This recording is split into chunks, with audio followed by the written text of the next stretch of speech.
નમસ્કાર દર્શક મિત્રો, હું છું પરમાર અમીશા. તમે જોઈ રહ્યા છો લોક સામના ન્યૂઝ. તો જોઈએ આજના સમાચાર બાબરાથી અમારા રિપોર્ટર ભાવિન સાકરિયા સાથે. અમરેલી જિલ્લાના બાબરા તાલુકાના લુણકી ગામે લાંબા સમયથી પ્રજાજનોની મહત્વપૂર્ણ માંગ રહેલી આંતરરાષ્ટ્રીય માર્ગ સુવિધા માટે રાજ્ય સરકાર દ્વારા ₹55 લાખના ખર્ચે સુવિધા પથ મંજૂર કરવામાં આવ્યો છે.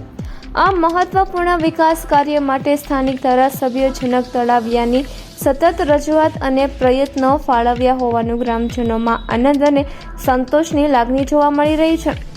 લુણકી ગામે વસવાટ કરતા નાગરિકો, ખેડૂતો, વિદ્યાર્થીઓ તેમજ વેપારીઓને વર્ષોથી ખરાબ માર્ગોના કારણે અવરજવર કરવામાં ભારે મુશ્કેલી પડી રહી છે.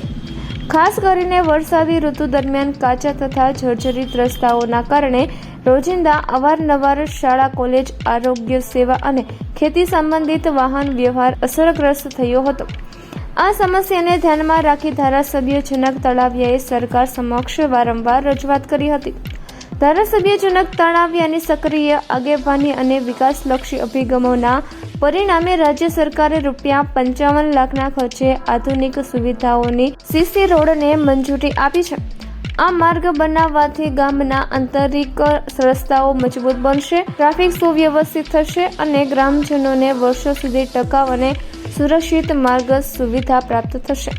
આ મંજૂરી મળતા લુણકી ગામના સરપંચ, ગ્રામ પંચાયતના સભ્યો, આગેવાનો તથા ગ્રામજનોએ ધારાસભ્ય જનક તળાવિયાનો આભાર વ્યક્ત કર્યો છે.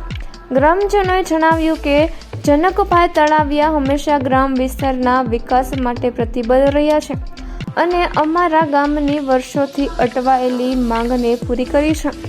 ધારાસભ્ય જનક તળાવિયાએ આ પ્રસંગે જણાવ્યું હતું કે મારા વિસ્તારના દરેક ગામમાં મૂળભૂત સુવિધાઓ પહોંચે મારી પ્રથમ પ્રાથમિકતા છે.